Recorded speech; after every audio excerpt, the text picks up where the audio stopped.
오늘 함께 나누실 말씀은 고린도후서 9장 6절에서 7절 말씀으로 내 믿음의 어카운트라는 제목으로 귀한 은혜와 도전 나눕니다. 말씀 제목은 이제 말씀이 전개되면서 여러분이 이제 말씀 제목의 뜻을 이해하게 될 것 같습니다. 지난주 설교 제목이 뭐였죠? 오직 매뉴얼대로. 지난주 설교 제목은 잘 외우시는 것 같아요, 여러분. 여러분 마음 가운데 그 매뉴얼이 늘 새겨지기를 바랍니다. 지난주 오직 매뉴얼들에서 전했던 내용이 뭔가요? 제사의 규례를 지키지 않았던 나답과 아비후에 대한 하나님의 무서운 징계였습니다. 그래서 제가 지난주에 말씀 나눴던 것은 이제 제사가 없어진 이 시대의 매뉴얼은 무엇인가? 그래서 오직 십자가의 복음만이 우리가 이 예배에 드릴 또 예배 불을 붙일 그 성령의 불이라고 얘기했고요. 하나님께서는 경외하는 우리의 마음을 받으시고 또 우리 같은 이 모든 것들은 내 것이 아닌 하나님의 것을 드려야 하고 또 하나님께서는 우리의 모든 형편을 다 아십니다. 이게 지난주 말씀 내용이었습니다. 그렇다면은 구약의 제사가 없어진 이 시대에 이제 희생제물의 피를 흘리지 않아도 되는 이 시대에 우리가 드리는 예물, 헌금, 11조의 의미는 무엇인가라는 질문을 하게 됩니다. 제가 지난주에 좀 이 부분을 말씀드리고 싶었는데 시간 관계상 제가 잠깐만 언급을 하고 지나갔습니다. 그런데 지나가는 한 주간 동안 하나님의 음성이 들렸습니다. 또 하나님의 사인이 있었습니다. 여러 채널을 통해서 말씀하셨습니다. 가만 생각해 보니까 지난주에 잠깐만 언급하고 간 것이 하나님의 뜻이었습니다. 따로 오늘 이 시간을 통해서 우리가 드리는 헌금과 11조에 대한 의미를 하나님께서 나누도록 하셨습니다. 여러 채널을 통해서 제가 마음에 이렇게 하나님의 음성을 들었는데요. 특별히 보셨는지 모르겠지만 지난주 헌금 통계를 보면서 깜짝 놀랐습니다. 보셨죠? 오늘 지난주 헌금 통계. 다른 주에 비해서 11조가 한 3-4배 더 많이 여러분들이 하나님께 헌신하셨습니다. 하나님께서 이 말씀을 우리가 드리는 헌금과 예물과 11조에 대해서 우리가 좀 더 이 신약 시대에 하나님께서 원하시는 의미를 알기를 원하셨던 것 같습니다. 그래서 오늘 이 말씀 함께 나누겠습니다. 지난주에 여러분들이 예물로 헌신을 많이 하셨기 때문에 하나님께서 또 권면하고 또 위로하고 축복하시기 위한 것 같습니다. 여러분이 이 말씀 들을 때 더 떳떳할 줄 믿습니다. 자, 레위기에 기록된 5가지 제사가 있습니다. 여러분 이제 레위기 공부하고 있으니까 또 제가 도표도 만들어 드렸으니까 잘 아실 거예요. 제사는 5가지가 있지만은 이 5가지의 제사를 크게 2가지의 의미로 나눌 수 있습니다. 하나는 죄에 대한 문제를 해결받기 위한 제사가 있습니다. 이 제사가 바로 속죄제하고 속건제입니다. 그런가 하면은 나머지 3제사 뭔가요? 화목제, 소제, 번제는 하나님께 경배와 감사와 헌신의 서원을 드리기 위한 제사입니다. 앞에 2가지의 제사는 속죄제와 속건제는 우리의 죄를 용서받기 위한 목적이었고요. 뒤에 3가지의 제사는 하나님께 드리는 우리의 감사, 또 하나님께 드리는 경배, 헌신 이런 예물입니다. 그런데 많은 사람들이 이 화목제에 대해서 오해하고 있는 거 있습니다. 뭐냐면은 이 화목제의 제사는 하나님과 화목을 이루기 위한 제사가 아닙니다. 그 제사를 드림으로 인해서 하나님과 우리가 화목해 되는 것이 아니라 속죄제와 속건제를 통해서 하나님과의 화목이 이루어진 것에 대한 감사 제사입니다. 아시겠습니까? 이제는 하나님과 나와의 사이가 죄의 문제가 해결됐다는 그 기쁨으로 하나님과 화목함을 이루게 되었다는 그런 제사입니다. 그래서 이 화목제, 소제 또 이 번제는 앞에 속죄제, 속건제하고 같이 드려지기도 합니다. 죄를 사함받기 위한 제사와 함께 감사에 대한 제사가 같이 이루어집니다. 그래서 이제 태워서 올리는 번제 제사 형식도 정말로 이렇게 속죄를 위한 제사가 있는가 하면은 감사를 위한 제사도 있습니다. 구약의 제사가 없어진 이유는 예수님께서 십자가에 매달리심으로 인해서 그 단 한 번의 제사, 그 위대한 제사를 통해서 죄 없는 예수님의 피로 말미암아 모든 인류의 원죄가 해결되었습니다. 그래서 이제는 우리는 피 흘림의 제사는 없어졌고 이제 오직 예수 그리스도에 대한 신앙 고백으로 말미암아 우리가 하나님께 화목해 될 수 있는 것입니다. 즉 오늘을 우리는 예수님 십자가의 보혈로 그런 구약의 피 흘림의 제사를 대신하게 된 것입니다. 그러나 구약의 나머지 세 가지 제사, 번제, 소제, 화목제는 오늘날 우리의 예배 안에서 드려지고 있습니다. 형식만 다를 뿐이지. 그 예배의 의미가 뭔가요? 세 가지 단어를 제시합니다. 경배와 감사와 헌신의 신앙 고백입니다. 피를 흘리고 제물을 태우고 곡식을 바치는 일은 없지만은 오늘 우리가 드리는 예배와 우리가 드리는 이 믿음의 예물들이 하나님께 드리는 감사와 헌신과 경배의 제물이 되는 것입니다. 인터넷에서 보셨는지 모르겠지만은 어떤 사이비 교단에서는 이렇게 주장합니다. 예수님께서 십자가에서 이미 율법을 완성하셨기 때문에 구약의 제사가 없어진 것처럼 이제 이 신약 시대에는 우리가 드리는 헌금 중에 특별히 11조는 더 이상 율법으로서의 의무와 책임을 질 필요가 없다고 가르치고 있습니다. 그러니까 이제는 11조 안 드려도 된다라고 가르치고 있습니다. 참 그럴듯한 논리 같습니다마는 예수님께서는 분명히 신약 시대에서도 제자들에게 말씀하셨습니다. 인색하지 않은 헌금을 드릴 것과 하늘의 보화를 쌓을 것을 말씀하고 계십니다. 제가 뒷부분에서 다시 말씀드리겠지만은 만약에 이들의 주장대로 구약의 제사가 완성됐기 때문에 이제는 11조를 안 드려도 된다고 하면은 예수님께서 하신 말씀이 그들이 주장하는 것과 맞지 않습니다. 신약 시대도 여전히 예물은 드려졌습니다. 또 예수님께서는 그런 예물을 귀하게 여기셨습니다. 여러분 헌금이 없고 11조가 없는 교회 어떨까요? 어떨까요? 참 부담이 없고 참 좋을 것 같지 않습니까? 행복한 교회 같지 않습니까? 여러분 그러나 결국은 헌금이 없고 11조가 없는 교회는요, 교회라고 할 수도 없죠. 이다니까 결국은 자신의 재산을 모두 바쳐야 하게 될 것입니다. 그것이 이단의 실상입니다. 그것이. 저는 오늘 헌금과 11조에 대한 매뉴얼을 여러분과 함께 나누려고 합니다. 그 매뉴얼은 어디 있나요? 성경 안에 있죠. 성경 안에 기록된 율법의 매뉴얼을 오늘 우리가 살고 있는 복음의 시대에서 어떻게 적용해야 할 것인가, 우리의 헌금 생활을 어떻게 할 것인가에 대해서 오늘 여러분과 함께 나눠보려고 합니다. 많은 목사님들이 헌금 설교는 매우 예민한 부분이라고 합니다. 그 이유는 헌금 설교 잘못하면 성도들이 시험 든다고 합니다. 떠나기도 한다고 합니다. 그러나 저는 그렇게 생각하지 않습니다. 성도들이 시험 드는 이유는 헌금과 11조 또 기타 다른 예물에 대해서 정확한 가르침이 없이 오직 헌금 생활만 강요하기 때문에 시험 드는 것입니다. 명쾌하게 헌금에 대한 의미를 알게 되면은 11조와 헌금이 부담이 되지 않습니다.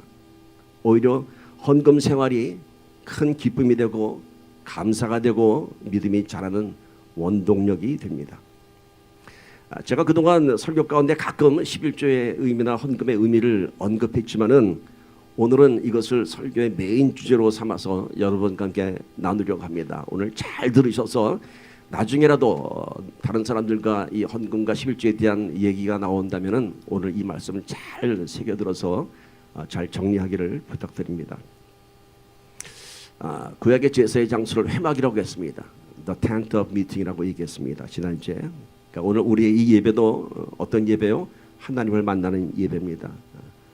여기도 지금 하나님을 만나는 성전입니다. 우리가 예배를 드린다고 하는 것은 하나님께 우리의 신앙의 고백과 함께 예물을 드리는 것입니다. 예물을 드리는 것입니다. 그것이 하나님과의 만남에 있어서 우리는 많은 것을 갖고 나옵니다. 우리의 허물을 갖고 나오고 죄도 갖고 나오고 우리의 소망도 갖고 나옵니다. 거기에 함께 드려야 할 것이 우리의 마음의 중심을 드리는 예물입니다. 이 예물의 의미가 무엇인지 한번 생각해 봅시다. 이번 주인가요? 다음 주 한국이 추석이라고 하죠. 추석에 보면은 많은 사람들이 고향을 방문하죠. 부모님께 찾아갈 때 어떻게 찾아가죠? 빈손으로 가지 않습니다. 마음에 담긴 사랑의 정성의 선물을 갖고 갑니다. 또 추석이 아니더라도 우리가 존경하는 선생님이나 은사를 찾아뵐 때는 그냥 가지 않습니다. 뭔가 마음의 정성을 담아서 선물을 들고 갑니다.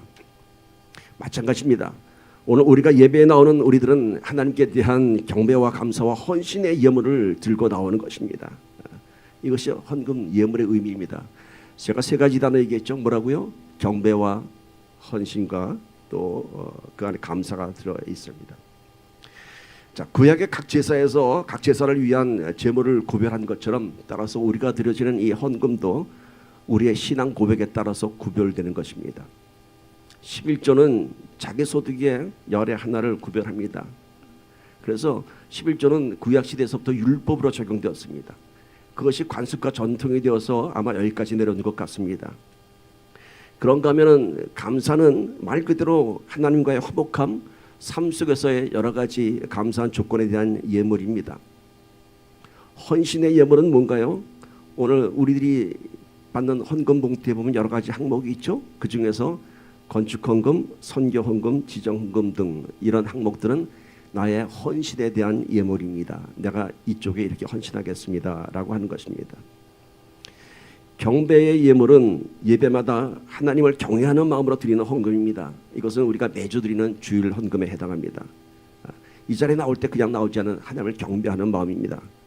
그래서 헌금 봉투에는 여러 가지 항목들이 구별된 것입니다. 그래서 가장 정확한 여러분이 헌금하시는 방법은 주일 헌금은 매주 드리는 헌금이고 거기에 그 주에 내가 감사할 것이 있으면 감사 헌금 드리고 그 주에 내가 누구를 위한 지정 헌금을 하고 싶으면 지정 헌금을 하는 것이고 이렇게 구별되는 것입니다. 오늘 우리가 드리는 이웃 헌금을 위한 헌금은 교회 재정과 세퍼레이트해서 사용되기 때문에 다른 봉투를 준비해 드린 것입니다. 자, 그러면 이제 많은 사람들이 예민하게 생각하는 11조에 관한 것을 한번 생각해 봅시다. 11조가 예민한 이유는 첫째 경제적인 부담이 있고요. 두 번째 율법적인 것에 대한 부담이 있습니다. 특별히 소득이 작은 사람의 11조보다도 소득이 많은 사람들의 11조는 더욱더 어렵습니다. 그리고 어떤 질문이 늘 뒤따르냐면은 구약의 11조를 이 시대에 꼭 드려야 하는 것인가 라는 신약시대의 성경적인 의문이 있습니다. 이 시대에도 11조를 드려야 하는가? 11조를 안 해도 된다는 이단 교단은 제외하고 그렇다면은 다른 정통 교단에서는 11조에 대해서 어떻게 가르치고 있는가 한번 알아보기 원합니다. 자, 우리가 이 미국에 살고 있으니까 우리는 전통적인 한국의 기독교적 관습이 있습니다. 그러니까 한번 미국 교단은 어떨까 좀 궁금하지 않습니까? 미국 교회는 11조에 대해서 어떠한 태도를 갖고 있는가? 또 우리 교회가 속해 있는 우리 교단의 11조에 대한 그런 가르침은 무엇인가? 또 이 제 목사의 생각은 어떤 것인가? 한번 나눠보려고 합니다. 일반적인 한국 교단에서는 11조는 성도의 의무와 책임으로 가르치고 있습니다. 저희 교단은 장로교 정통 보수 교단입니다. 따라서 한국의 정통 교단과 맥을 같이 하고 있습니다. 그런데요, 한국의 어느 교단도 11조를 하지 않는다고 성도를 파면하거나 징계하지 않습니다. 만약에 11조를 성도의 자격으로 규정한다면은 아마도 교회에 남는 사람 별로 많지 않을 것 같습니다. 그렇다고 교회가 이것이 두려워서 11조 문제를 모른 척하고 넘어가지는 않습니다. 장로 임직이라든지 교회 중요 직분자를 세울 때에 헌금 생활을 충실히 하는 사람을 세울 것을 교회 헌법으로 규정하고 있습니다. 장로 임직되려면은 교회 헌법에 정해진 대로 충실한 헌금 생활을 해야 됩니다. 이것은 제가 뒤에 언급하겠지만은 물질을 얼마큼 많이 헌신했는가에 대한 기준이 아닙니다. 또한 11조를 얼마나 정확히 율법으로 잘 지켰는가에 대한 기준이 아닙니다. 이것은 믿음에 관한 문제입니다. 그래서 그 믿음에 대한 기준으로 임직을 하는 것입니다. 즉 헌금 생활을 재정의 헌신이나 율법의 기준으로 평가하는 것이 아니라 믿음의 기준으로 평가하는 것입니다. 신실한 믿음의 사람을 세우기 위한 기준으로 구분하고 있습니다. 자, 그렇다면은 미국 교회는 11조에 대해서 어떤 태도를 갖고 있는가? 여러분은 어떻게 알고 계십니까? 이에 대한 기독교 언론의 인터뷰가 있었습니다. 제가 몇 분 목사님의 미국 목사님의 인터뷰를 소개합니다. 한번 보도록 합시다. 로버트 목사입니다. Missionary and Pastoral Ministry의 교회의 담임 목사님입니다. 11조를 강요하지 않는다. 그러나 1년에 한 번은 11조에 관한 교훈을 설교하며 하나님의 은혜로 응답이 있을 것이라고 전한다. 엘버트 목사입니다. 그레이스 페이스 처치입니다. 11조는 교인들의 의무이자 특권이라고 가르친다. 11조의 책임성과 축복 두 가지 모두에 대해 설교해왔다. 그러나 그것은 규율로서가 아니라 자신의 믿음에 대한 결과로 설명한다. 다음에 알렌 목사입니다. 리디머 프레스바이터리안 처치입니다. 장로교단입니다. 11조는 은혜를 받을 수 있는 길이자 교인들의 책임이라고 강조하며 정기적으로 11조에 대한 설교를 한다. 또는 영적으로 성숙할 수 있는 주된 요소이다. 다음 하워드 목사입니다. 퀸스 헤럴드 처치입니다. 11조에 대해 설교하는 교회도 있지만 대부분은 하지 않는다. 사실 대부분의 교회가 11조란 주제를 깊이 하는 것 같다. 11조에 관한 설교가 교인들을 자극해 교회를 떠나게 할 수 있다는 두려움이 깔려있기 때문이다. 그러나 우리 교회에서는 돈, 시간, 재능 등을 포함한 모든 것이 하나님께 속해 있다는 것을 강조한다. 또한 이것들은 각각 다른 비율로 주어지며 이것을 책임 있게 다룰 수 있는 역량 또한 각기 다르게 주어진다. 많은 것을 받으면 그만큼 책임과 사명도 커진다는 뜻이다. 자, 한국 교단과 미국 교단의 비교가 어떻습니까? 한국 교단은 11조를 전통적으로 구약의 관습 그대로 이어받고 있습니다. 그러나 미국 대부분의 교회는 성경적 규범이 아니라 신앙 원리의 모범으로서 이 11조를 대하고 있습니다. 그리고 의무적이 아니라 자발적이고 또 자기의 믿음의 분량에 따라서 내도록 실시하고 있습니다. 물론 한국교회에서는 11조를 가르치고 강조하지만 이것에 대한 강요나 신앙의 부담을 주지는 않습니다. 문제가 되는 것은 일부 교회에서 11조를 기복신앙의 도구로 사용하는 잘못된 경우가 있다는 것입니다. 11조를 해야 복을 받는다. 11조를 해야 부자가 된다. 이런 식입니다. 그렇지 않습니다. 건강한 교회는 각자의 믿음의 분량대로 헌금 생활을 할 것을 권면하고 있습니다. 우리 교회는 어떤가요? 저는 이 질문에 대해 구약의 매뉴얼과 신약의 매뉴얼을 통해서 여러분과 함께 정리하려고 합니다. 그래서 우리 모두가 매뉴얼대로 건강한 헌금 생활을 하기 바랍니다. 건강한 헌금 생활은 우리 신앙의 매우 중요한 부분입니다. 헌금에 대한 건강한 기준이 있어야지만이 헌금에 대해서 주눅드는 일이 없고 헌금에 대해 부담이 없고 오히려 헌금에 대해서 내 신앙의 자부심이 생기는 것입니다. 자, 11조에 대해서 좀 봅시다. 최초의 11조가 언제 성경에 기록되었나요? 최초의 11조 누가 했던 것 같아요? 예, 아브라함이 했죠. 창세기 14장에서 아브라함이 조카 롯을 구하고 돌아오는 길에 승리를 거뒀습니다. 조카 롯을 구하고 모든 이방의 왕들을 다 물리쳤습니다. 그때 만난 최초의 제사장 멜기세덱에게 11조를 바치는 모습이 나옵니다. 이때는 여러분 율법이 있기 전입니다. 멜기세덱도 아론의 계열에서 나온 제사장이 아닙니다. 훨씬 이전에 세워진 제사장입니다. 일반 혈통의 제사장이 아닙니다. 그래서 성경학자들은 이 멜기세덱을 예수 그리스도의 구약에 등장한 모형으로 얘기하고 있습니다.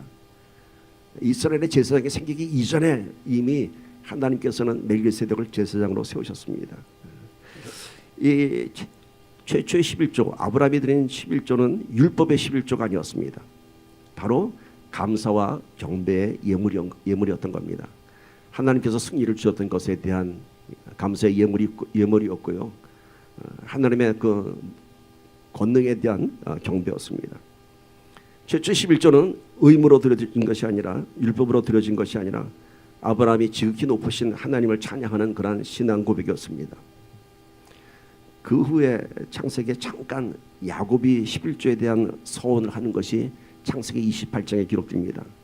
그런데 이것은 야곱이 11조를 드린 것이 아니라 하나님께서 나를 축복하시면은 내가 꼭 11조를 하겠다는, 나를 내 고향 땅에 다시 돌아오게 하면은 그것도 그냥 돌아오게 아니라 복받게 해서 돌아오게 하면 내가 11조를 하겠다는 야곱다운 듯한 서원이 잠깐 기록되어 있습니다. 두 번째는 모세 시대 11조입니다. 이것이 율법의 11조입니다. 율법이 되었고 제도화되었습니다. 즉 의무가 되었습니다.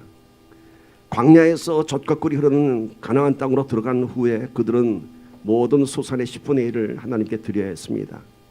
그리고 11조의 범죄는 하나님의 것을 도둑질하는 것이 되었습니다. 율법으로 그렇게 기록되었습니다. 이제 세 번째는 왕정 시대의 11조가 기록되어 있습니다. 왕정 정치라고 하는 것은 이제 이스라엘이 족장 시대를 지나서 사사를 리더로 세웠다가 그다음에 드디어 왕을 세웁니다. 이거를 이제 신정 정치에서 하나님이 다스리던 민족이 이제 자기네들이 세우는 왕을 통해서 왕이 정치하는 그런 시대에 들어갔습니다. 첫 번째 왕이 사울이었죠. 근데 이 왕정 시대에 11조라는 것이 생겼습니다. 그러니까 이 11조는 하나님께 드려지는 11조가 아니었습니다. 왕이 세워짐으로 인해서 왕께 드리는 11조, 즉 국가에 바치는 11조가 되었습니다. 사무엘상 8장 15절 보세요.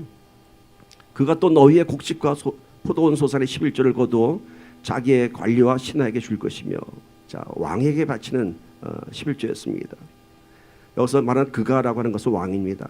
왕이 너희의 곡식과 포도원 소산의 11조를 거두어서 이 정치를 하기 위해서 관리와 신하에게 줄 것이다, 이렇게 썼습니다. 자, 이스라엘 백성들은 더 힘들어졌습니다. 율법의 11조 외에 또 다른 11조가 생겼습니다. 또 다른 11조가 생겼습니다. 그러면 그들이 어떤 11조를 더 잘 지켰을 것 같습니까, 여러분? 율법의 11조를 잘 지켰을까요? 아니면 왕께 드리는 11조를 잘 지켰을까요? 왕께 드리는 11조를 더 잘 지켰죠. 일단 그것은 실제적인 실형을 받기 때문인 것입니다. 그러다 보니까 11조에 대한 율법적인 구속이 더 희미해졌습니다. 실제적으로 왕께 11조를 바치니까 율법의 11조를 안 해도 나는 그것밖에 할 수가 없습니다. 뭐 이렇게 넘어갔을 겁니다. 이제 11조 의미가 좀 희미해졌습니다. 시대 흐름을 보세요. 네 번째는 이스라엘이 드디어 바빌론 밑에 포로로 끌려갔습니다. 그 시대에는 어땠을까요? 포로 시대에는 11조는 물론이고 율법도 사라졌습니다. 제사도 사라졌습니다. 그래서 이때 이스라엘이 제사를 잃어버리고 율법을 잃어버리고 특별히 11조를 지키지 못한 것에 대해서 말라기 선지자는 아주 무서운 말씀을 전하고 있습니다. 구약에 기록된 유명한 11조에 대한 저주와 축복의 말씀입니다. 이 말씀을 우리가 잘 해석해야 됩니다. 보세요. 말라기 3장 8절 10절 봅시다. 사람이 어찌 하나님의 것을 도둑질하겠느냐. 율법의 11조입니다. 그러나 너희는 나의 것을 도둑질하고도 말하기를 우리가 어떻게 주의 것을 도둑질하였나이까 하는도다. 그러니까 사람들은 11조를 안 낸 것을 도둑질한 것으로 모르고 있었습니다. 언제? 포로 시대. 하나님께서 얘기합니다. 말라기에서 너희가 도둑질한 것은 곧 11조와 봉헌물이라.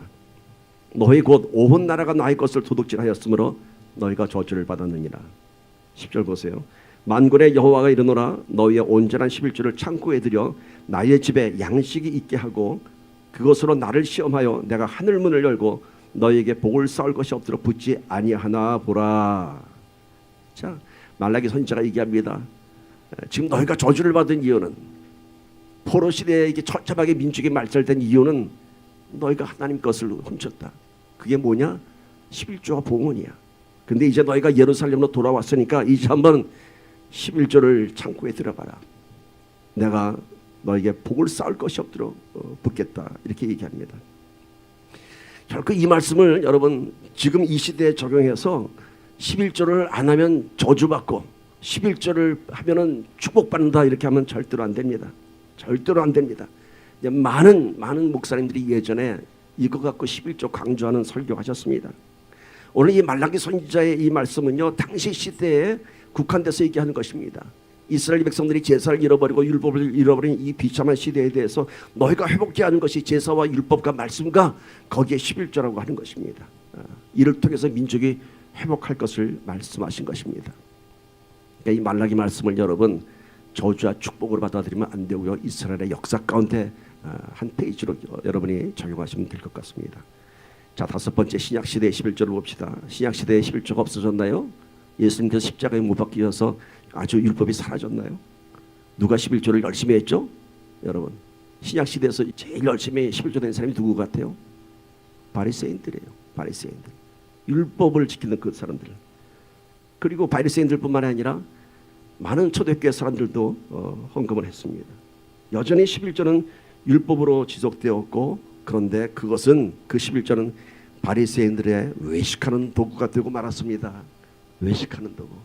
하나님께 드리는 그런 경배와 감사와 예물의 그런 결단이 아니라 자기 믿음을 자랑하는 외식하는 도구가 되었습니다. 누가복음 18장 10절 14절에서 바리새인과 세리의 기도에서 하나님께서는 이렇게 외식하는 11조를 받지 않으시는 것을 볼 수 있습니다. 누가복음 18장 12절하고 14절만 봅시다. 바리새인이 이렇게 고백합니다. 나는 일에 2번씩 금식하고 또 소득의 11조를 드리나이다 하고, 13절 보니까 세리는 멀리 서서 감히 눈을 들어 하늘을 쳐다보지도 못하고 다만 가슴을 치며 이르되 하나님이여 불쌍히 여기소서 나는 죄인이로소이다 하였느니라. 세리는 이런 고백했어요. 14절 내가 너에게 이르노니 이에 저 바리새인이 아니고 이 사람이 의롭다 하심을 받고 그의 집으로 내려갔느니라. 누가 의롭다함을 받았다고요? 나는 죄인이로소이다 고백하는 세리였습니다. 나는 이렇게 11조 합니다 하고 자랑했던 바리새인은 인정받지 못했습니다. 외식하는 자들아 하고 오히려 질책을 받았습니다. 11조 역사를 잠깐 우리가 더듬어봤습니다. 이렇게 구약에서부터 신약 시대 또 지금에 이르기까지 11조는 계속 이어지고 있습니다. 이제 우리가 드리는 이 11조에 대한 정의를 좀 내려봐야 할 것 같습니다. 11조를 율법의 의무로 볼 것인가, 11조를 안 들어도 될 것인가, 여러 가지 논란들을 정리하도록 합시다. 여기서 우리가 제가 좀 중요한 말씀을 드립니다. 잘 들어보세요. 이것을 접근하는 관점을 우리가 잘 잡아야 돼요. 우리가 지금 신약 시대에 살고 있는 만큼 11조에 대한 관점을 구약의 관점에서 국한시키면 안 돼요. 그래서 말라기 말씀으로 11조 안 하면 저주고 11조 하면 축복받는다, 이런 말씀들이 전해지는 것이에요. 오늘 우리 신약 시대를 살고 있습니다. 거기서 구약 시대의 율법에서 신약 시대 복음 시대까지 우리는 확장해서 끌고 와야 돼요. 이게 뭘 의미하는지 아세요? 구약의 율법이 예수님께서 오심으로 인해서 완성됐다고 하는 것은 구약의 율법이 폐기가 된 것이 아니라 예수님께서 완성하셨다고 했어요. 이 구약의 의무에서 해방되었다고 하는 뜻이 아니라 오히려 완성되었다고 하는 뜻은 율법의 의미가 이 신약의 시대에 와서 더 확장된 것입니다. 무슨 말씀인지 아세요? 율법이 폐해진 것이 아니라, 율법이 없어진 것이 아니라, 율법이 사라진 것이 아니라 율법을 완성했다고 하는 것은 구약시대의 율법이 신약시대에 오면서 더 확장됐어요. 더 큰 것이 됐어요. 좀 쉽게 비유를 해볼까요? 구약에서는 남자들만 할례를 받았어요. 남자들만. 신약시대에 오면서 어떻게 됐죠? 남녀 모두가 세례를 받습니다. 확장됐어요. 율법이. 구약에서는 오직 남자들에 대한 할례가 거행되는데 신약시대에 오면서 남자 여자 다 세례받았습니다. 구약시대에서는 레위 지파의 사람들만 제사장이 되었지만은 이제 신약시대에 와서는 어떻게 됐나요? 저와 여러분 모두가 왕같은 제사장이 되었다고 얘기합니다. 성경 얘기하고 있잖아요. 이제는 우리가 제사장이에요. 우리가 왕같은 제사장이에요. 예전에는 아론의 후손이 되어야 되고 레위 지파가 되어야지만 제사장이 됐지만 이제는 저와 여러분 누구나 예수 그리스도를 믿는 신앙 고백이 있으면 다 제사장이 되는 거예요. 이것이 율법의 완성입니다. 확장됐습니다. 구약에서는 이스라엘 백성들을 향한 율법만이 존재했지만 신약에서는 모든 민족과 열방들이 받게 되는 복음의 뉴스가 이 시대에 선포된 것입니다. 구약의 성막은 없어졌지만 오늘 우리 모두가 주님의 성전이 되었습니다. 한 사람 한 사람이 다 교회가 되었습니다. 그러면은 구약의 11조는 어떤 관점으로 봐야 되죠? 구약의 11조는 율법의 의미로서 지켜야 하는 규례였지만은 이제는 우리 믿음의 분량으로, 믿음의 예물로 드리는 예물이 되었습니다. 즉 수학적 계산의 10분의 1보다 더 everything인 내 마음의 중심을 드리는 것입니다. 지금 여러분 10분의 1 계산할 필요 없어요. 수학적 계산할 필요 없어요. 더 중요한 것은 내가 드려지는 이 예물이 율법으로 제한된 것이 아닌 내 마음의 중심을 다 드리는 것이라는 신앙 고백 가운데 드려지는 것입니다.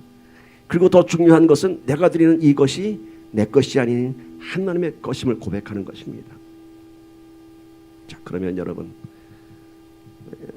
신약 이 시대를 살면서 11조 안 하면 어떻게 될까요?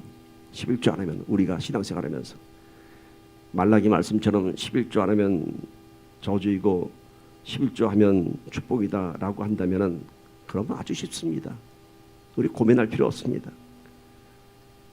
이 말씀이 지금도 적용된다면은 여러분 어떻게 하겠어요? 다 11조 할 거 아니에요? 다 11조 할 거 아니에요? 11조 안 하면은 막 집안이 망하고 사업이 망하고 막 불행한 일이 시작되고 11조였더니 막 그 주에 막 돈이 막 들어오고 장사가 잘 돼. 다 11조 할 거 아니에요? 다 11조. 이것처럼 확실한 투자처가 어디 있나요? 저주의 말씀이 있지만은 하면 되니까. 아마도 세상 사람들은 11조의 축복 때문에라도 다 예수 믿고 예수 안 믿어도 11조 할 것입니다. 교회 안 나가도 내 11조 좀 갖다 전해줘 이럴 거예요. 이런 일들이 일어날 거 아니겠어요? 안 그러겠어요, 여러분? 이 말대로라면은 아니 나 10에 2조 하면 안 될까요? 10에 2조 하면 안 될까요? 지난주에 11조 했더니 하나님 30배 주셨어. 10에 2조 하면 60배 주시겠네요. 막 우리가 얼마나 잔머리가 잘 돌아갑니까? 이럴 거 아니에요? 근데 정말 그런가요? 정말 그런가요? 11조 하면 저주고 11조 하면 정말 그냥 막 축복이 쏟아집니까? 그렇다면 이거는 유치한 코미디가 되고 말 것입니다. 11조는 그렇게 저급한 코미디가 아닙니다. 11조 안 한다고 저주나 징계나 시험 주시는 하나님 아닙니다. 걱정하지 마세요. 11조 안 한다고 여러분 삶 속에 무서운 징계나 재앙 같은 것 없습니다. 간혹 11조 안 했다가 손해를 보는 그런 경험하는 사람도 있습니다. 근데 그것은 잘 들으세요. 징계의 의미가 아니라 너 믿음 지켜 라는 사인입니다. 때로는 이런 사인이 감사한 것입니다. 너 지금까지 잘하다가 왜 그래 하고 툭 던지는 사인입니다. 결코 11조 하는 것에 대한 저주 아닙니다. 우리의 믿음에 대한 사인입니다. 더 중요한 사실 하나, 11조 한다고 갑자기 장사가 잘 되고 돈이 들어오고 우리가 이것을 믿는다면 참 유치한 겁니다. 그렇지 않습니다. 근데 아주 가끔 초신자들에게는 이런 경험이 있을 수 있습니다.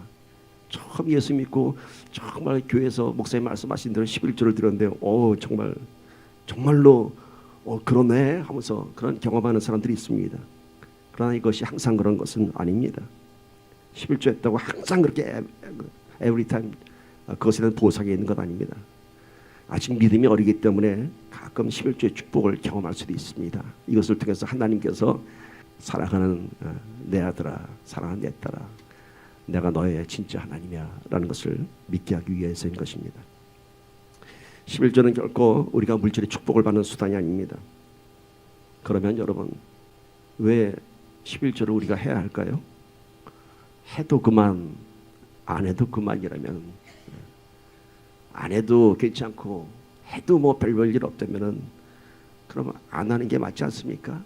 뭐 안 해도 뭐 사업 망하는 것도 아니고 한다고 해서 하나님은 특별히 주는 것도 아닌데, 그렇게 해도 그만 안 해도 되는 11조를 한다면은 나의 귀중한 소득의 10분의 1을 바치는 것은 의미 없는 일이 아닌가라는 생각을 하게 될지 모르겠습니다.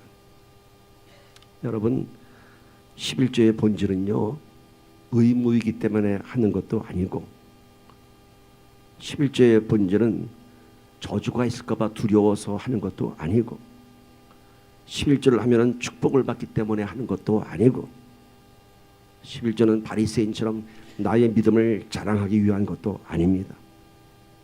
11조의 본질은 나의 모든 소유가 하나님께로부터 왔으며 나는 그 모든 것을 허락하신 하나님께 감사하며 내가 지금 드리는 이 예물이 하나님께 대한 진실한 신앙 고백임을 증거하면서 드리는 것입니다.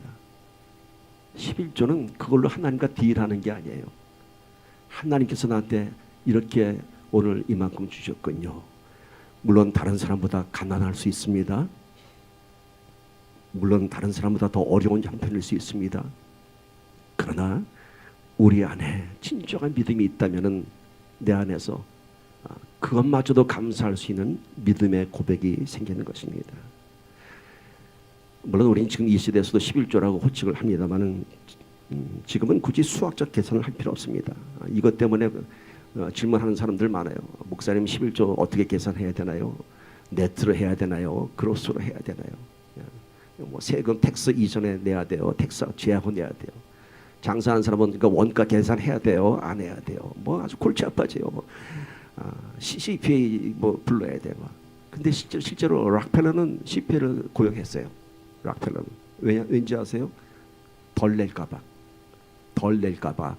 정확하게 11조를 계산해서 락펠러는 하나님께 드렸어요. 부자기 때문에 그 많은 재산을 11조를 계산하기가 힘들었던 거죠. 그런 수학적 계산으로 드릴 필요 없습니다. 저한테 그런 거 물어보지 마세요. 중요한 것은 내 형편과 믿음의 분량대로 드리는 것이 진정한 11조의 의미인 것입니다. 그 안에 진정한 나의 기쁨이 있어야 되고요. 진정한 나의 감사가 있어야 되고요. 진정한 하나님에 대한 경배가 있어야 됩니다. 분명한 사실은 여러분의 소득이 는다고 해서 11조가 느는 것 절대로 아닙니다. 여러분이 갑자기 부자가 되었다고 해서 여러분 11조는 절대로 늘지 않습니다. 11조는 언제 느는지 아세요? 여러분의 믿음이 성장하면 11조는 커집니다. 여러분의 믿음이 커지면 하나님과 계산하지 않습니다. 그냥 드리고 싶은 마음이 납니다. 수학적 계산하지 않습니다. 그것은요, 내가 물질의 축복을 많이 받아서 부자가 돼서 그런 건 아닙니다. 내가 더 많이 드리면 하나님이 더 주실 것이라는 그런 거래에 의한 것이 아닙니다. 오직 믿음이 성장하면 내 현실의 상황과 형편에 관계없이 하나님께 드리는 것이 내 기쁨이 되고 하나님께 드리는 것이 내 신앙 고백이 되는 것입니다. 결코 부유해서가 아니고 하나님과의 거래를 위한 것이 아닌 순수한 기쁨의 제물을 드리게 되는 것입니다. 저와 여러분이 드린 11조가 그런 예물이 되기를 축복합니다. 여러분, 많은 시간이 지나고 여러분의 인생의 재정을 한번 결산해 보세요. 어쩌면 지금도 결산해 볼 수 있습니다. 저도 그렇습니다. 그러면 어떻게 결산해 볼까요? 내가 11조 안 한 만큼 나한테 그 돈이 남아 있을까요? 내가 11조 안 한 만큼 지금 여러분 뱅크 어카운트에 그만큼 남아 있을까요? 또 내가 11조를 했으면은 11조 한 만큼 그 돈이 내 재정에 마이너스 밸런스가 되어 있을까요? 그렇지 않습니다. 많은 시간 지나고 나면요, 11조 했다고 해서 내가 그만큼 가난해진 건 아니고 11조 안 했다고 해서 그만큼 부자 된 것 절대로 아닙니다. 똑같습니다. 그런데 중요한 사실은 내가 11조 한 만큼, 오늘 말씀 제목이 뭔가요? 내 믿음의 어카운트입니다. 내 믿음의 어카운트 밸런스가 두둑해진 것을 보게 될 것입니다. 내 믿음의 어카운트. 그게 뭔지 아세요, 여러분? 뭐 보이지 않는 하나님의 뭐 창고? 그래서 별로 실감 안 난다고요?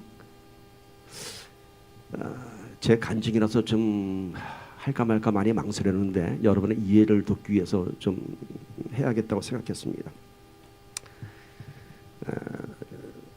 절대로 제 믿음에 대한 자랑이 아닙니다. 하나님께 주신 그런 마음에 대한 것을 여러분에게 간증하려고 합니다. 오래전 여러분과 함께 같이 교회를 섬길 때입니다. 다른 교회도 아니고 우리 교회. 한국에서 저에게 꽤 많은 금액의 체크가 보내져 왔습니다. 그 체크에는 Pay to the order 하고 정확한 제 이름이 써져 있었습니다. 근데 그 체크 발행인은 물론 제가 아는 사람인데 그 사람의 체크에서 돈이 출금되는 게 아니었어요. 그분이 어느 장로님께 부탁을 받아갖고 자기는 밝히지 말라고 하시면서 어느 분에게 부탁을 했어요. LA 있는 제 목사님 사역하신데 도움이 될 수 있도록 보내줬으면 좋겠다고. 저는 지금도 보낸 분이 지금도 누군지 모릅니다. 금액이 궁금하세요? 얘기할게요. 10,000불입니다. 10,000불. 당시 저의 형편은 많이 어려웠을 때였어요. 아시겠지만은. 그리고 크레딧 카드 빚이 상당히 많이 있었습니다. 재정적으로 어려운 상태였습니다. 디파짓하면은 크레딧 카드의 많은 부분을 이렇게 갚을 수도 있었습니다. 그런데 저에게 드는 마음이 제 목사님의 사역에 후원하고 싶다고 그분이 얘기했습니다. 그게 다 마음에 박히는 거예요. 그렇지. 내 생활비 보낸 게 아니지. 물론 나를 돕고 싶은 마음이었겠지만 저는 그 전액을 그대로 헌금했습니다. 재정치단이 저를 부르더라고요. 아니 목사님 이름으로 된 건데 이걸 교회에 하면 어떻게 됩니까? 그래서 괜찮아요. 은행에서 받아줄 거예요. 얘기하면. 그래서 뒷받이 되었습니다. 내 형편보다는 교회의 형편이 더 눈에 들어왔고요. 그 만불이 저에게는 큰 유혹이 되지 않았습니다. 그 체크를 그대로 내 은행에 뒷받이 됐으면 아마 당시에는 큰 도움이 됐을지도 모르겠습니다. 그러나 지금 돌아보면 나에게는 더 큰 재산이 남아있는 걸 제가 알게 됩니다. 내 은행 어카운트가 아닌 하나님께 드린 내 믿음의 어카운트에 지금도 영원히 남아있습니다. 그래서 그것이 감사한 것입니다. 그 만불 제 어카운트 뒷받이 됐으면 아마 지금도 가난한 건 여전할 거예요. 그 만불이 제 인생 바꾸지 않을 거예요. 근데 그 만불이 지금 제가 하나님께 드렸더니 사라지지 않는 제물로, 믿음의 제물로 살아있는 것입니다. 여러분, 여행 가면은 남는 게 사심밖에 없다고 하죠. 아름다운 추억을 돌아볼 수 있기 때문이죠. 우리 신앙에 남는 것이 무엇일까요? 바로 우리 믿음의 열매, 우리 헌신의 열매인 것입니다. 이건 지금 잠깐 제 간증을 했지만은 여기에 앉아 계신 분들 중에도 저 같은 헌신하신 분들이 있습니다. 그래서 이것이 우리의 기쁨이 되고 하나님께는 우리를 참 위로하고 싶은 그런 하나님의 마음을 우리가 헤아릴 수 있습니다. 결코 하나님께 드리는 예물은 내가 기뻐한다고 해서 남지 않고요. 내가 드린다고 해서 마이너스도 있지 않습니다. 중요한 사실은 이 땅의 어카운트에 남아있지 않지만은 하나님의 믿음의 어카운트에 들어가는 겁니다. 물질이 있는 곳에 내 마음이 있다고 우리의 헌신의 제물이 내 믿음의 열매가 되는 것입니다. 11조의 율법의 의무는 없어졌지만 오히려 11조의 기쁨은 더 커지는 것입니다. 율법으로 드리는 11조, 계산해서 드리는 11조, 부담으로 드리는 11조하고 정말로 내 신앙 고백으로 드리는 자원함으로 드리는 11조는 그 가치가 다릅니다. 하나님께서는 그 중심을 보고 다 보고 계십니다. 우리 신앙생활도 그렇습니다. 여러분, 의무에 대한 부담으로 하는 신앙생활하고요, 자원하는 마음으로 신앙생활하는 것은 그 은혜가 다릅니다. 제가 경험했던 것을 하나 얘기할까요? 저 평신도 때 새벽기도 참 좋았어요. 그 추운 겨울에도 새벽 문을 열고 나가는 그 공기가 좋았고요. 그 새벽에 나가서 아버지 앞에 나가서 기도하는 게 너무 큰 기쁨이 되었어요. 그런데 어느 날 제가 전도사가 되고 부목사가 되고 목사가 돼서 이제 예배 인도자가 돼서 새벽기도 나갔더니 이거는 그게 아니더라고요. 평신도 때 했던 자원하는 그 새벽기도의 기쁨이 없더라고. 왜? 나올 때 목사니까 나가야 되는 거고 전도사니까 나가야 되는 거고 말씀 전해야 되니까 나가는 거고 새벽기도의 기쁨이 사라졌어요. 피곤해요. 한국교회 새벽기도가 왜 들어온 거야? 라는 불평도 하게 돼요. 그러나 그것이 자원함으로 할 때는 평신도일 때는 평신도하고 목사하고는 차원이 다르지 않습니까? 그러면 목사는 새벽기도 더 기쁘게 해야 되지 않아요? 안 그래요. 평신도의 새벽기도가 더 귀한 거예요. 그래서 여러분은 여러분 자리에서 하는 그 신앙의 그 가치를 찾아내기를 간절히 바랍니다. 지금 제가 헌금에 대해서 얘기하지만 헌금도 그래요. 교회가 어려우니까 해야지, 뭐 눈치 보이니까 해야지. 절대로 그렇게 하지 마세요. 여러분의 자원하는 마음으로, 하나님 사랑하는 마음으로 드리는 것, 그것이 여러분 안에 믿음의 재정으로 남겨지게 될 것입니다. 고린도후서 9장 6절 7절 보세요. 이게 오늘 본문 말씀입니다. 이것이 곧 적게 심는 자는 적게 거두고 많이 심는 자는 많이 거둔다 하는 말이로다.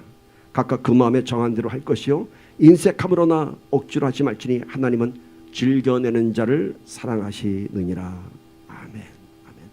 우리의 믿음이 예물이 작으면 그만큼 믿음의 어카운트가 작게 들어갈 수밖에 없습니다. 그러나 많이 심는 자는 많이 거두는도다. 이 땅의 것이 아니라 믿음의 어카운트에 하나님께 드려지는 것입니다. 구약의 제사에는 드려야 할 예물의 종류와 크기가 정해져 있었습니다. 그러나 신약의 예물은요, 마음에 정한 대로 믿음의 분량만큼 그 기쁨을 하는 것입니다. 인색함이나 억지로 드리는 것이 아니라, 계산해서 드리는 것이 아니라, 사람 눈치 보고 하는 것이 아니라, 자랑하기 위해서 하는 것이 아니라 즐겨내는 예물을 기뻐하십니다. 마태복음 6장 19절 21절 보세요. 너희를 위하여 보물을 땅에 쌓아두지 말라. 거기는 좀과 동록이 해하며 도둑이 구멍을 뚫고 도둑질하느니라. 오직 너희를 위하여 보물을 하늘에 쌓아두라. 거기는 좀이나 동록이 해하지 못하며 도둑이 구멍을 뚫지도 못하고 도둑질도 못하느니라. 내 보물이 있는 그곳에는 내 마음도 있느니라. 동록은 뭐냐면요, 구리에 녹 쓰는 거 있죠. 그거 얘기하는 거예요. 여러분, 이 말씀 많이 들으셨죠? 또 이 말씀으로 설교 들을 때 어떻게 들으셨어요? 아마 이런 설교 많이 들었을 거예요. 세상에 재물을 쌓아두면 그거 다 뺏어가. 세상에서 세상에 재물이 있다고 그걸로 뭐 호랑방탕하는 거 잘못된 거야. 그걸로 하나님께 드려야 돼. 왜? 너 세상에 쌓아두면은 이 말씀 그대로 하면서 종과 동력이 해. 세상에 도둑놈들이 다 그거 뺏어가. 그러니까 거기에 뺏기지 말고 차라리 하나님한테 맡겨. 아마 이런 설교 많이 들어봤을 것입니다.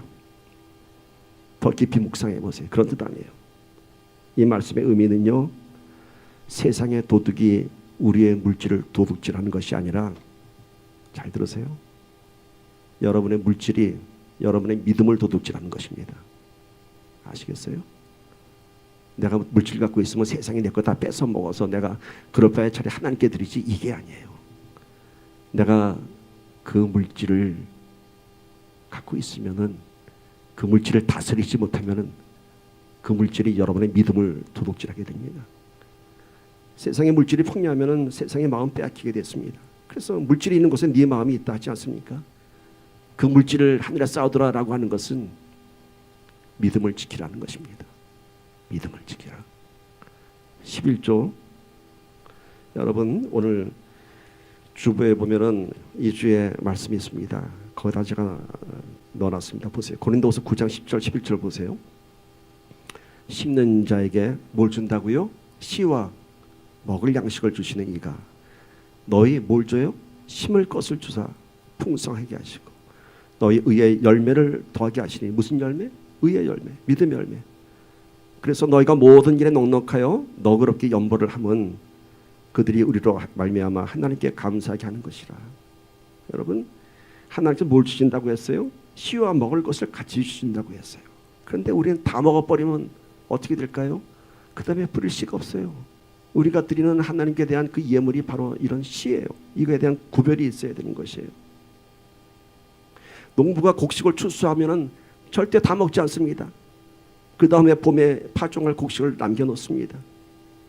하나님께서 주시는 것은 우리에게 믿음의 씨앗입니다. 그것을 심는 대로 더 주시겠다고 하셨습니다. 우리가 얻게 된 소득이 어디서부터 왔다고요? 하나님께로부터 온 것임을 믿는 믿음으로 그것을 다시 구별해서 심는 것입니다. 씨를 주셨으니까. 씨까지 먹어버리니까 그 다음에 농사 지을 게 없어요. 우리 안에 믿음이 생겨나지 않아요. 마지막 한 가지 더 나누고 말씀을 마칩니다.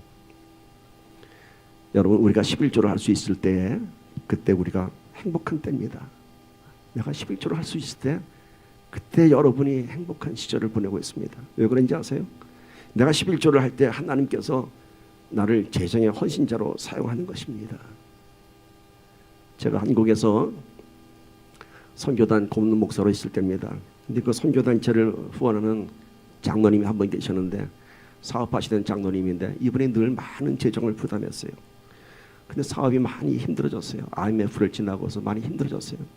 어느 날 장로님이 한숨을 푹 쉬면서 저한테 얘기해요. 목사님, 제가 사업이 너무 힘들어서 참 큰일 났네요. 왜 그러세요? 그러니까 자기가 이제는 예전처럼 그렇게 재정을 부담할 형편이 안 되는데 어떡하지요? 하면서 땅이 꽂히도록 한숨을 져요. 그래서 제가 그랬어요. 장로님, 걱정하지 마세요. 걱정하지 마세요. 장로님이 그 안타까워하는 마음을 하나님이 아세요. 그리고 그동안 참 수고 많으셨어요. 이제 두고 보세요. 장로님, 하나님께서 어떻게 운행하시는가 보세요. 정말 제가 선포한 그대로 누군가가 그 자리를 다시 찾아 들어왔어요. 다른 분이 헌신을 하기 시작하더라고. 다른 분이. 그분이 그래요. 아니 갑자기 좀 제 사업이 이해할 수 없을 정도로 지금 잘 되고 있다고 하면서 그동안 힘들어서 못했는데 참 감사하다고 하면서 막 그 장로님이 했던 만큼 또 막 들어오는 거예요. 그 장로님이 너무 놀랐어요. 너무 놀라셨어요. 너무 놀라셨어요. 여러분, 내가 11조 하려면요, 누군가가 그 자리를 또 차지합니다. 이건 제가 경험한 선교단체뿐만이 아니에요. 죄송하지만 우리 교회도 그런 역사가 흘러왔습니다. 누군가가 하다가 또 그분이 어떤 이유로 못하게 되면 또 누군가가 그 자리를 대신하게 되고 또 누군가가 그 자리를 대신하는 거, 아마 우리 재정 집사님은 아마 아실 거예요. 그걸 보면서 우리는 뭘 알아요? 하나님께서 하시는구나. 그러면 우리의 기쁨은 뭔가요? 내가 11조를 안 할 때가 기쁠까요? 11조를 할 때가 기쁠까요? 11조를 할 때가 기쁜 거예요. 하나님께서 나의 형편을 지켜주셨고 나의 믿음을 지켜주셨기 때문에 우리가 기도해야 할 것은 여러분, 우리가 형편 때문에 믿음을 잃지 않도록 기도해야 할 것입니다. 물질 때문에 믿음을 잃지 않도록 기도해야 할 것입니다. 형편이 어려워지면 형편에 맞는 헌금 생활하면 됩니다. 중요한 것은 어려운 형편 때문에 아니면 마음의 유혹 때문에 믿음을 잃어서는 안 된다는 것입니다. 우리의 헌금 생활은 금액의 크기로 평가받지 않습니다. 부자의 많은 헌금보다도 과부의 둘의 딸의 헌금을 더 귀하다고 말씀하셨던 것처럼 오늘 우리가 드려야 할 예물은 오직 진실한 감사와 기쁨과 경배의 예물이 되어야 할 것입니다. 오늘 말씀 제목 내 믿음의 어카운트입니다. 저는 미국 와서 지금까지 만 19년이 지났습니다. 그동안 제 미국 생활이 기록된 노트가 하나 있습니다. 제 책상서에 여러분 금전 출납부가 하나 있습니다. 미국에서 여기 온 날부터 오늘까지 제 수입에 대한 것이 다 기록되어 있습니다. 19년 동안 그 각 페이지를 들춰보면서 당시 어려웠던 상황들이 다 기억이 납니다. 아, 이때 참 어려웠지. 이때 이런 일들이 있었구나. 수많은 페이지를 넘겨가면서 제 마음을 가장 기쁘게 하는 항목들이 있습니다. 뭔지 아세요? 교회 헌금, 11조 헌금, 이런 헌금들이 눈에 팍팍 들어옵니다. 물론 목사니까 당연히 헌금 생활을 해야겠지만 그래도 많은 물질의 유혹들을 이겨낸 흔적이 있어서 감사할 따름입니다. 그것을 이겨내면은 믿음의 어카운트에 금빛처럼 반짝반짝 빛나게 될 줄 믿습니다. 우리 믿음의 어카운트에 하나님께서 기뻐하시는 저와 여러분의 믿음의 예물의 밸런스가 날마다 넘쳐나기를 주님의 이름으로 축복합니다. 함께 기도합시다. 오늘 한번 다시 한번 우리 믿음의 어카운트를 돌아보기를 바랍니다. 나는 어떠한 믿음의 예물을 드렸는가? 나는 어떠한 헌금 생활을 하는가? 나의 11조는 어떠한 11조였는가? 오늘 말씀하십니다. 인색한 예물이 아니라 계산한 예물이 아니라 오직 하나님께 대한 경배와 감사와 헌신의 예물인 것입니다.